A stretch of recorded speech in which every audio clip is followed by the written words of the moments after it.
Ê, olha o chazinho chinês de limão e gengibre. Ou seja, vocês estão na Ásia, de novo. Vocês ainda estão no Sudeste da Ásia, onde vão ficar por bastante tempo. O Pepe Café se transferiu para o Sudeste da Ásia para este verão. Bom, hoje eu deveria ter 5 horas para falar tudo que eu preciso falar.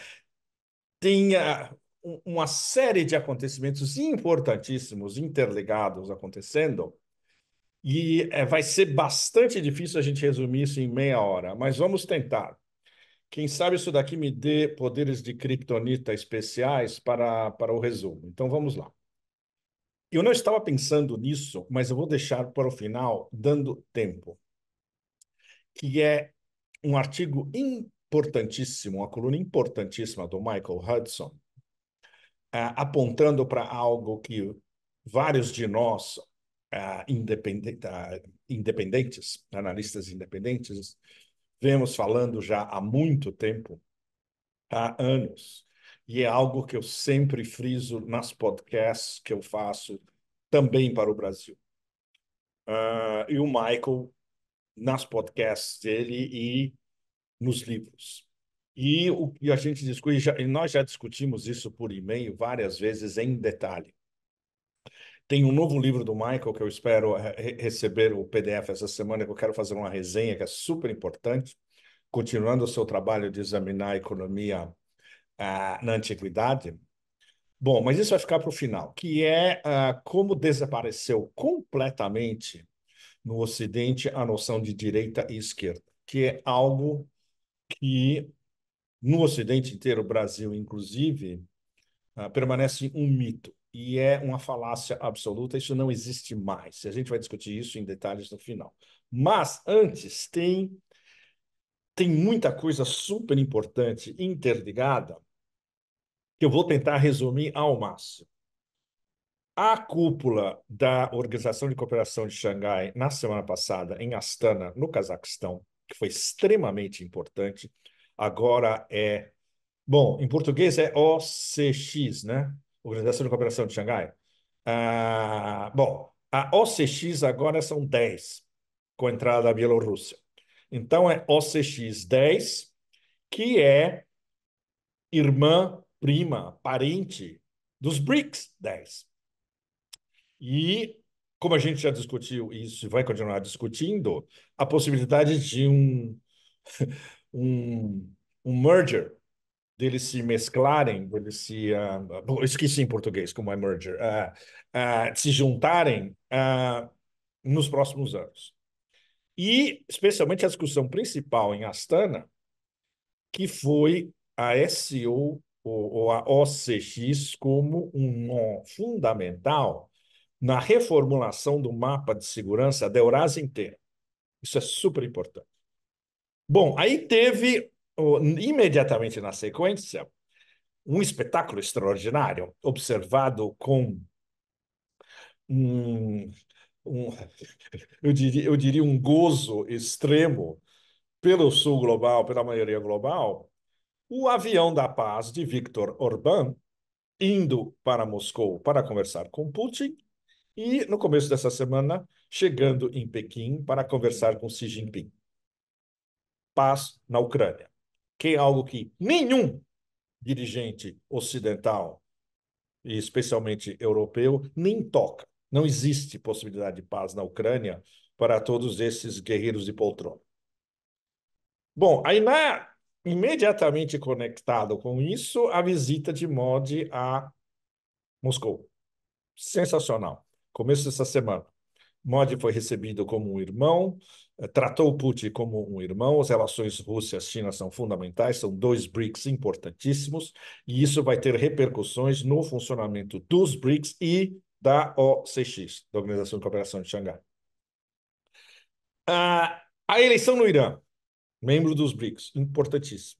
Nós vamos tocar um ponto fundamental daqui a pouco, que é o fato de que, em política externa, nada vai mudar no Irã.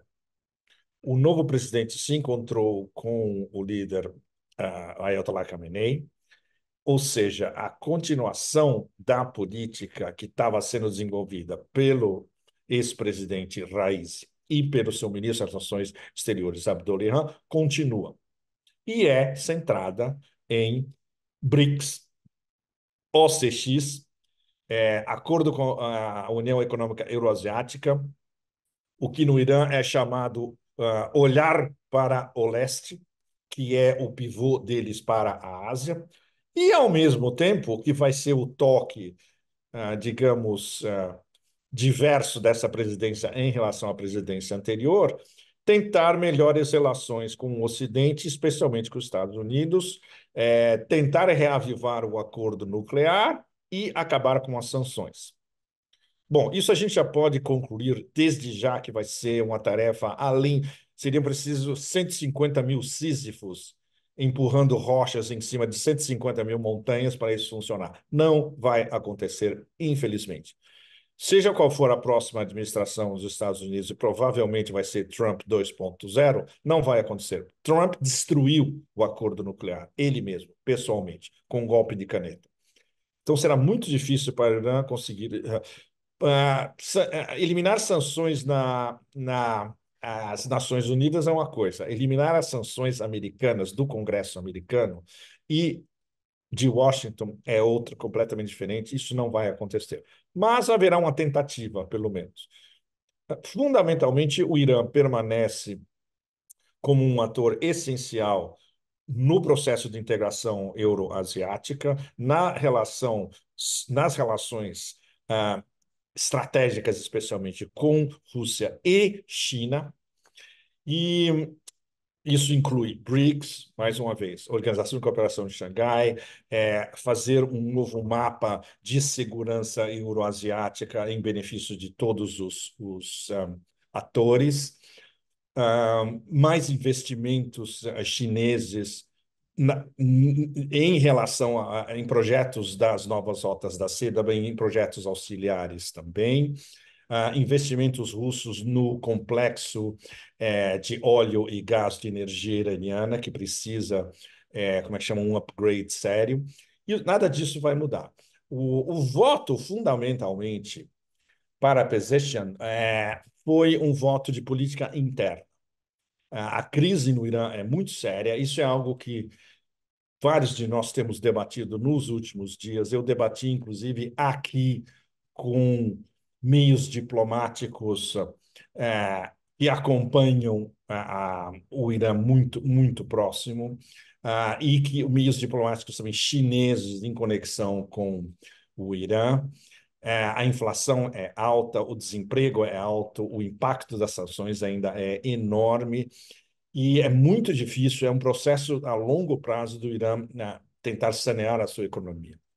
Então, esse foi um voto, basicamente, para vamos tentar melhorar a política doméstica. Em política externa, nada vai mudar. Bom, e completando tudo isso que está interligado, a cúpula da OTAN em Washington, que começou nessa última terça-feira, de terça a quinta. 75 anos da OTAN. 75 anos de um projeto totalmente falido, especialmente após a queda da União, o final da União Soviética, que prossegue como a OTAN como um Robocop global, implementando uma política unilateral de mundo baseado em regras, entre aspas, que nós podemos mudar a qualquer momento do império. O desespero pelo fato que eles estão sendo dizimados pela máquina militar russa na Ucrânia e não tem plano B e não sabem como lidar com isso, que vai ser um dos temas principais das discussões, o desespero, a retórica, a imbecilidade retórica dos think tanks e dos, digamos, dos assessores intelectuais, entre aspas, da OTAN, não chega nem ao nível de pré-primário. Por exemplo, hoje de manhã eu estava lendo uma coluna do Carl Bildt, ex-primeiro-ministro e ex-ministro das Relações Exteriores da Suécia, dizendo que não podemos perder para as ambições imperiais de Putin. Se Putin vencer, ele vai anexar a Ucrânia ao seu império, vai continuar indo. Isso vai ser um horror para a Europa também, vai terminar atacando a Europa mais tarde. Ou seja, o nível é qualquer um com uma mínima noção e conhecimento do que está acontecendo entre Ucrânia e Rússia e do que acontece na Eurásia, sabe que tudo isso é de uma estupidez absolutamente intergaláctica. Mas, bom, isso é o que condiciona o debate nos Estados Unidos. E isso é tocado também nessa coluna excepcional, nesse ensaio excepcional do Michael Hudson, que a gente vai conversar no final, como a, a, o X da questão de encurralar os europeus nessa versão da ordem internacional baseada em regras, que é uma destruição paulatina da economia europeia, e ir com os americanos catando os cacos que sobrarem para eles, para o seu sistema não produtivo, para o seu sistema neoliberal extremo, ah, em benefício de interesses financeiros americanos e não europeus, tudo isso está interligado com o fato de que não existe mais esquerda e direita, porque a velha esquerda hoje basicamente foi totalmente cooptada pelo neoliberalismo. Então, como vocês podem ver, todos esses temas se interligam dentro dessas dos dois grandes eixos que condicionam o século XXI. É, é o que está no. Voltando, é inevitável. O título do meu último livro, Eurásia contra Otanistão, é o resumo de tudo isso que a gente vê declinado dia após dia, semana após semana. E especialmente nesse próximo verão, que vai ser um verão incandescente, as possibilidades de acontecer um atentado de falsa bandeira ou de um desvio em desespero vindo do Império justamente para recalibrar tudo e pelo menos tentar dirimir essa percepção que agora já começa a circular, inclusive no Ocidente, de que está tudo indo para o buraco em todos os sentidos, não só em termos da guerra na Ucrânia, como em termos do apoio ocidental ao genocídio em Gaza, como o endividamento absolutamente absurdo de todas as grandes potências, entre aspas, ocidentais, a crise da dívida deles, não a crise da dívida do Sul global, a crise da dívida do Norte global, e completando tudo isso, como se não bastasse, um elemento quase de comic book, de história em quadrinhos turbo, que é o fato de que a classe dominante em Washington, especialmente o que a gente chama blob, aquela imagem de filmes de horror dos anos 50 em branco e preto americanos. Aquele negócio, aquela bolha que se expande e começa a passar por cima de tudo e engolir tudo. Bom, o Blob descobriu que o presidente dos Estados Unidos é um cadáver ambulante. Vocês que veem o Pepe Café já sabem disso desde o início do Pepe Café. Vocês que me seguem no Brasil e em outros podcasts já sabem disso. Vocês todos que acompanham as melhores podcasts do mundo já sabem disso há anos. Bom, então isso foi descoberto pelo Blob apenas há alguns dias atrás e eles estão em pânico. São as baratas rodando para todos os lados, saindo para todos os lados, subindo pelas paredes, subindo pelos gargalos e descendo pelos gargalos, né? Então, isso é algo que vai ter uma definição nas próximas semanas, com certeza, mas com a probabilidade de nos próximos dias. Os vários cenários são todos cenários de filmes de horror, não só dos anos 50, mas da história dos filmes de horror. Kamala como substituta do cadáver, a entrada possível em um ticket de Michelle Obama ou até da Hárpia Suprema, que delega todas as árpias da mitologia grega, a condição de Cinderelas, Hillary Clinton, até a nomeação de um outro candidato ou um outro ticket para concorrer em novembro. E tudo isso está no ar, e o principal, o mais importante, que é follow the money, siga a grana.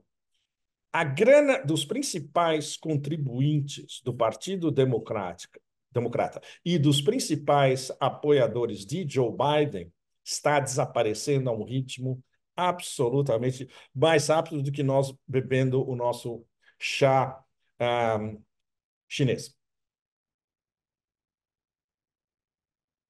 E isso vai dar, nos próximos dias, as possibilidades são cataclísmicas. Enquanto isso, o planeta inteiro está observando de camarote, comendo toneladas de pipoca, porque é um espetáculo extraordinário. Você vê o líder da dita, do excepcionalistão, da dita potência indispensável, que é um cadáver ambulante que não consegue encontrar nem o caminho da saída, seja pela esquerda ou pela direita. Os que estão por trás em desespero, o que a gente pode fazer para ele entender que ele tem que cair fora? É impossível. Veja bem, ah, o, a marca, entre aspas, Biden, entre aspas, não é um nome, é um império criminal, essencialmente, do qual dependem dezenas de milhares de pessoas muito bem posicionadas e gente ganhando muito dinheiro. Isso no globo inteiro, que é não só Washington, é Washington, Maryland, Virgínia e as ramificações financeiras em Nova York e Nova Jersey, como as conotações transatlânticas de tudo isso. O Alastair Crooke, na sua última coluna, ele deu inclusive nomes, é sensacional essa coluna. Vários dos nomes que nós conhecemos muito bem, mas tem um X da questão. O Alastair coloca o Tony Blinken, secretário de Estado, Little Blinken e Jake Sullivan, assessor de segurança nacional, como distribuindo essas políticas da dita administração Biden, entre aspas, para o blob. Não, não é assim que funciona. O que funciona é que eles são os mensageiros do que é imposto por quem comanda o show mesmo, que são as grandes famílias da costa leste, as grandes fortunas americanas. O dinheiro novo, que inclui também Silicon Valley, mas inclui fundamentalmente o dinheiro novo do sistema financeiro e especialmente dos Big Three, os três grandes, State Street, Vanguard e BlackRock. Esses são os caras que controlam o show, e esses são os caras que ditam para o combo Biden o que ele tem que fazer. Ele não tem ideia do que ele está fazendo. Inclusive, para assinar alguma coisa, alguém tem que assinar por ele. Ele não consegue assinar um documento. Bom, isso é o estado das coisas no alto do excepcionalistão. Então, eles fazem essa semana em Washington uma cúpula da OTAN, onde a única coisa que eles vão discutir, no fundo, é como nós vamos cada vez mais impulsionar e expandir a nossa guerra conjunta contra Rússia e China. Esse é o resumo do que a OTAN está discutindo essa semana em Washington. E, claro, com os outros personagens malignos, entre aspas, terminologia deles como Irã e Coreia do Norte. Os quatro malignos principais, como vocês sabem, são Rússia, China, Coreia do Norte e Irã. Nada disso vai render algo especificamente positivo, seja para quem está no poder, seja para todas as populações que estão submetidas ao OTANistão.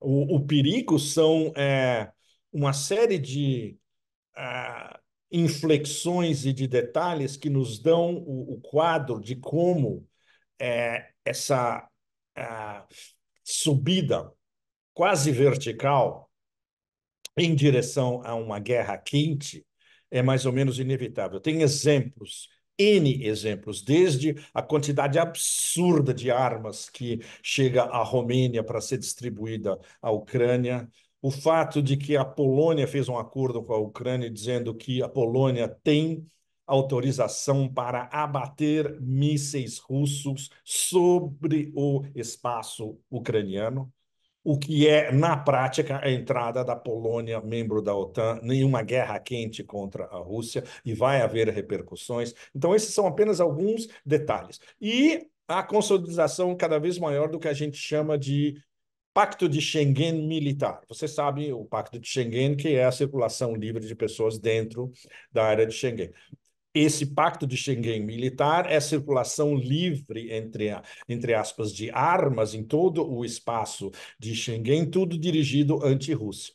E talvez a cereja no bolo de toda essa demência, o fato de que a Finlândia concedeu o uso de 15 bases militares em território finlandês aos americanos e, por extensão, à OTAN. A Finlândia, como vocês sabem, é do outro lado da rua, entre aspas, do outro lado do mar de São Petersburgo. E isso vai ter consequências muito sérias. Bom, então isso daqui a gente fecha.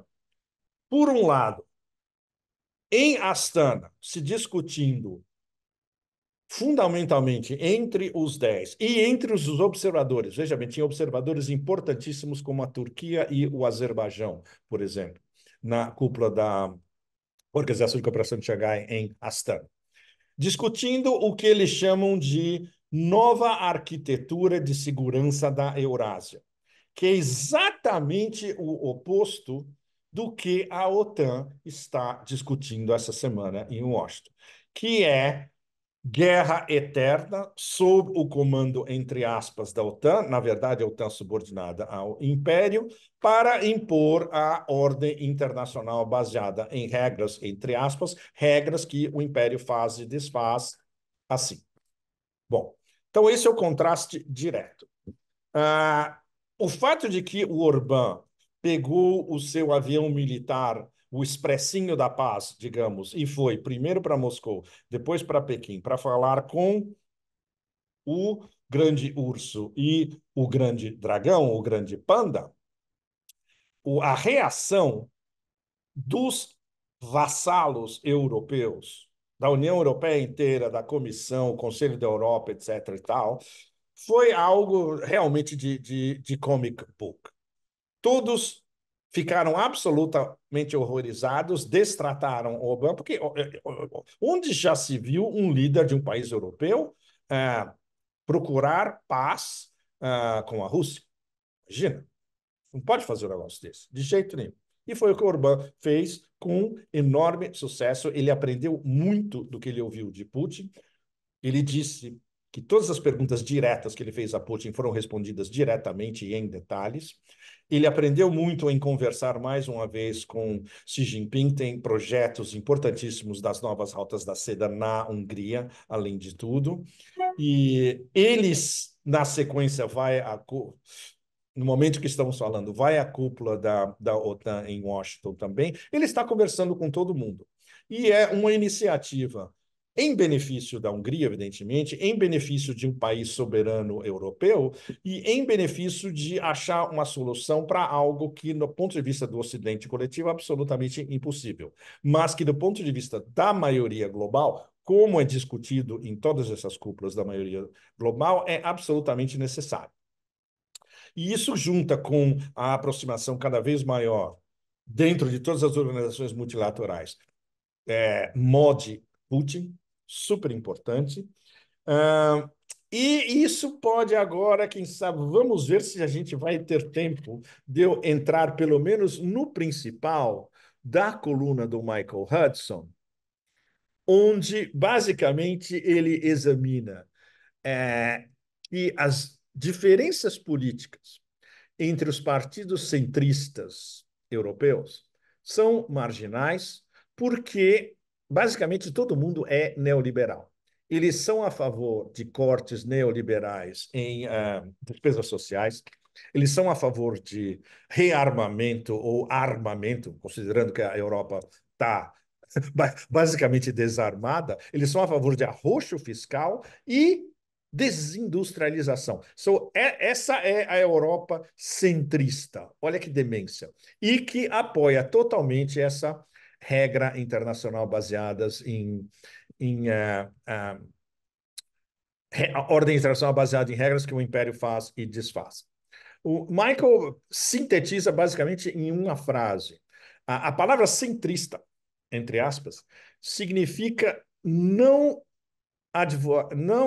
partir a favor de qualquer tipo de mudança no neoliberalismo econômico. Essa é a definição de centrismo hoje. E isso significa que você deixa os líderes do império, ou digamos, o combo que a gente estava falando agora há pouco, que domina basicamente o que está acontecendo no império, controlar tudo via a OTAN, via a Comissão Europeia, cuja líder 2.0 é a medusa tóxica von der Leyen. E a Comissão Europeia funciona como uma espécie de contraparte europeia do Deep State americano. Então, o Deep State americano, o blob, controla os Estados Unidos e a Comissão Europeia, o mini blob, controla a Europa inteira, incluindo, evidentemente, a França, onde tivemos essas últimas eleições que, bom, nós vamos chegar nesse ponto, inclusive eu prefiro que o Michael fale sobre esse ponto. Bom, então, ok, todas essas economias estão em pé de guerra, europeias, inflação, a dependência comercial cada vez maior dos Estados Unidos, e, claro, com sanções subindo cada vez mais o tsunami de sanções contra a Rússia e o próximo pacote de sanções do Ocidente coletivo contra a China. E o que isso aconteceu? Isso mudou o processo de comércio de investimento europeu de relações com a Eurásia e passando para os Estados Unidos. Os Estados Unidos estão catando os cacos do que sobrar da União Europeia. Michael fala um negócio extremamente importante que deve requer. Isso requer uma série de debates, colunas, podcasts, seminários, etc. O ponto X é absolutamente fundamental. O AfD na Alemanha, o Rassemblement National de Marine Le Pen na França, o Fratelli d'Italia da Meloni na Itália. Bom, eu acompanho esses três de perto quando eu estou na Europa. E tudo que você acompanha nas discussões na Europa, na mídia mainstream e entre os think tanks, nos telejornais, na palhaçada toda, na academia, etc., eles são qualificados como estão destruindo a economia desses países europeus, o que é um absurdo. Eles são nacionalistas, são partidos nacionalistas, não de maneira nenhuma apoiam a OTAN e a Comissão Europeia. Eles são anti-OTAN e anti-medusa tóxica von der Leyen, sem exceção. São contra a guerra na Ucrânia como um todo, porque sabem que isso está destruindo as economias europeias, e são contra a Europa se auto-isolar. Não é a Europa isolando a Rússia. A Rússia agora não liga mais para a Europa. É a Europa se auto-isolando em relação à Rússia. A Rússia tem peixes mais importantes para fritar, que são através da Eurásia inteira, basicamente. Ou seja, é o que o nosso amigo Eric Lee, depois do Fórum de São Petersburgo, numa conversa que a gente estava tendo, num jantar que a gente estava tendo à noite, depois da nossa mesa em São Petersburgo, e ele, mais uma vez, voltando sempre ao ponto principal. A definição da Europa como um pequeno jardim com muros bem altos. E é um pequeno jardim podre com muros bem altos e que construiu o muro para se isolar da selva, entre aspas, que é a qualificação europeia dessa elite bem vagabunda europeia do resto do mundo inteiro, não é apenas da Eurásia, da América Latina, da África, de toda a maioria global. Isso é muito importante, porque o resultado das eleições europeias e o resultado especialmente da eleição francesa, é que o voto francês no primeiro turno foi um voto de protesto contra tudo isso, e o Rassemblement Nacional teve mais votos do que todos os outros. O segundo turno foi um conchavo bastante esperto entre o Palácio do Élysée, o primeiro-ministrinho francês e vários partidos de esquerda, e vamos bloquear totalmente o caminho do Front National, do Rassemblement Nacional de Marine Le Pen e Jordan Bardella. É, ou seja, vamos bloquear a rejeição ao status quo, no fundo. Essa definição desses partidos nacionalistas e soberanos como neofascistas faz parte disso. Eles têm alguns elementos extremamente preocupantes, que é a sua posição em relação à imigração. Imigração é um dos assuntos mais incandescentes na Europa inteira. Tem seus prós e seus contras, mas fundamentalmente, do ponto de vista francês, a maioria absoluta dos franceses, o que a gente chama de franceses de souche, ou seja, franceses que nasceram na França, cujas famílias vêm de séculos, pelo menos. Eles ficam extremamente furiosos com o fato de que essa imigração irrestrita possibilita, por exemplo, famílias inteiras viverem à custa do Estado francês, com subsídios enormes, suficientes para sustentar uma família inteira que não precisa trabalhar, enquanto franceses de souche, franceses nascidos na França, de famílias francesas há séculos, não têm emprego e estão com suas mini pensões no limite e são incapazes de fechar o mês. Esse é um dos assuntos mais incandescentes e polêmicos através da Europa inteira. Outra colocação super importante do Michael. Partidos que hoje são qualificados de sociais-democratas e de partidos trabalhistas não são nem socialistas nem pró-trabalho. Eles são a favor da austeridade. Absolutamente correto. É o caso do Labour Party na Inglaterra, é o caso dos sociais-democratas na Alemanha, que não são, eles nem são mais anti-guerra, esses partidos, eles apoiam a guerra contra a Rússia. E o pior, eles apoiam o genocídio na Palestina. Esse é o nec plus ultra da qualificação. E eles colocaram toda a fé do seu programa num neoliberalismo demente à la Tony Blair e em quebrar as relações econômicas da Europa com Rússia e China. Então, qual é a diferença de tudo isso em relação à extrema-direita? Palavras do Michael. O que é chamado de extrema-direita está apoiando políticas que eram políticas de partidos da velha esquerda. Anti-guerra, melhorar as condições econômicas dos cidadãos do trabalho doméstico e fazendeiros da agricultura doméstica em todos esses países, e não apoiar uma imigração descontrolada. Michael, como era o caso da velha esquerda, as principais fontes de apoio dessa direita são eleitores jovens. Exatamente. É o que você vê na França. O Rassemblement Nacional tem um enorme apoio da juventude francesa. Juventude francesa não imigrante, veja bem, super importante. Por quê?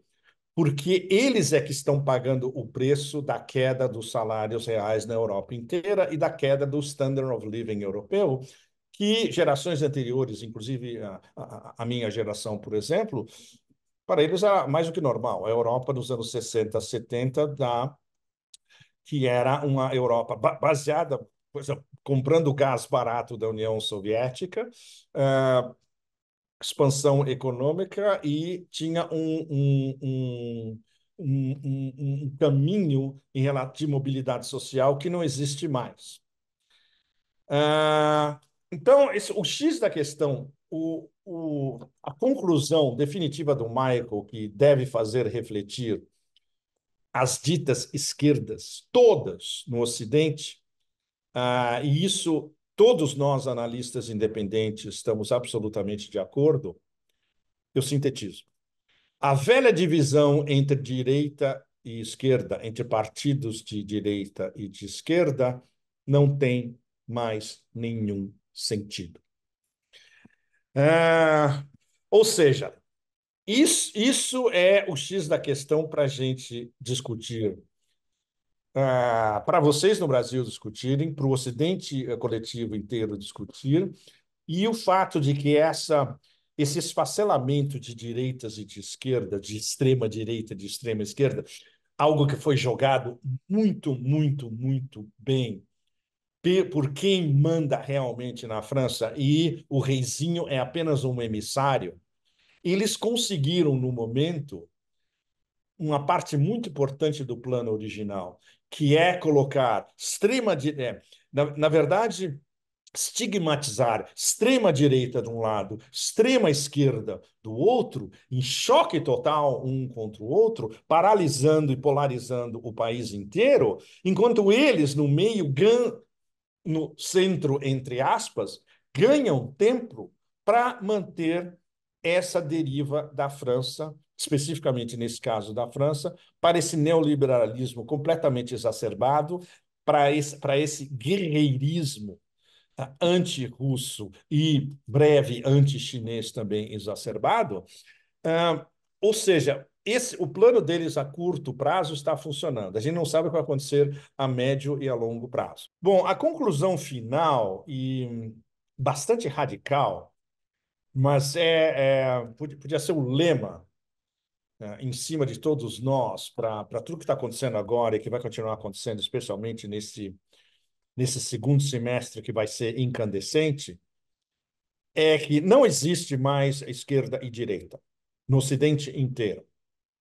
Na Ásia nem se pensa mais nisso. A Ásia já está muito à frente. A Ásia está em o que funciona e o que não funciona. É como os chineses, a meritocracia chinesa vê política.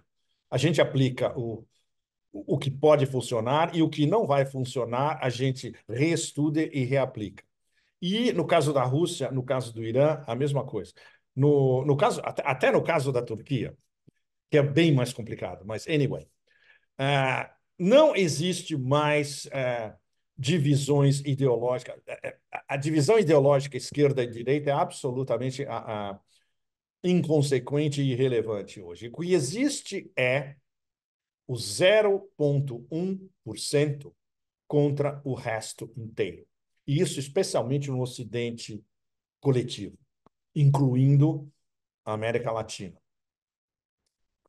O 0,1% está concentrado, evidentemente, em quem comanda o império no blob, no início, voltando ao início da nossa conversa, na elite atlanticista, no caso da União Europeia, na Comissão Europeia, que é basicamente controlada diretamente pelos americanos, e especialmente na OTAN, com a sua cúpula essa semana. A OTAN é o Globocop, não é o Robocop, é o Globocop. A OTAN implementa, é o braço armado do 0,1% para implementar essa ordem, entre aspas, internacional, baseada em regras que eles mudam como eles quiserem.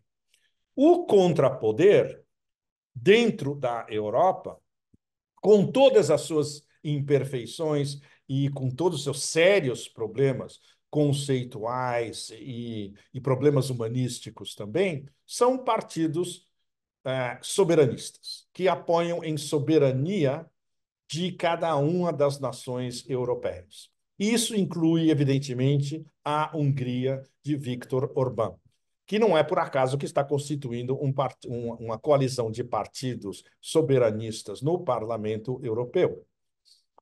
Claro, aí a gente pode entrar numa discussão gigantesca de tudo de todas as suas enormes imperfeições e de todos os seus problemas sérios. É uma outra história. Conceitualmente, eles são contra o 0,1%, eles são a favor de maior justiça social, eles são a favor de soberania econômica e soberania política, eles são contra a dominação hegemônica, contra a OTAN, contra a Comissão Europeia e contra o fato de que Bruxelas comanda a vida das nações europeias individuais. Então, essa é a divisão. E na Ásia, mais uma vez, a Ásia já está em num outro já está em um outro paradigma. E muito importante voltar ao que foi discutido na Organização de Cooperação de Xangai a, da nova arquitetura de segurança para a Eurásia inteira, onde Putin, mais uma vez, convidou países europeus e da OTAN a se unir. Ou seja, olha, é como se a mensagem críptica de Putin fosse: olha, a bola está com vocês. Ah, digamos, o faroeste da Eurásia. A gente pode definir a Europa como o faroeste da Eurásia no sentido de que é uma península do continente euroasiático. A decisão é de vocês. Ou vocês continuam submetidos como vassalos ao poder hegemônico, a essas regras completamente absurdas dessa ordem que não existe, e a esse império em decadência absoluta, personificado pelo cadáver, que estão querendo jogar embaixo do ônibus, ou vocês se unem com a Eurásia inteira como um todo, com todos nós aqui que estamos querendo organizar um novo paradigma de segurança e de cooperação econômica para todos nós. E aí entra todo mundo. Entram os BRICS, entra a Organização de Cooperação de Xangai, entra a União Econômica Euroasiática, entra os projetos das novas rotas da seda, entra a colaboração com associações na América Latina, na África, a nova, por exemplo, Organização dos Estados do Sahel, ou seja, uma união, o movimento dos não alinhados por toda a maioria global, ou seja, é a Eurásia guiando a maioria global para um outro sistema equânime e justo de relações internacionais. Então, esse é o drama que todos nós estamos vivendo nesse ano, no resto dessa década e através do resto do século, e hoje foi uma pequena declinação do estado das coisas como a gente está agora. Então,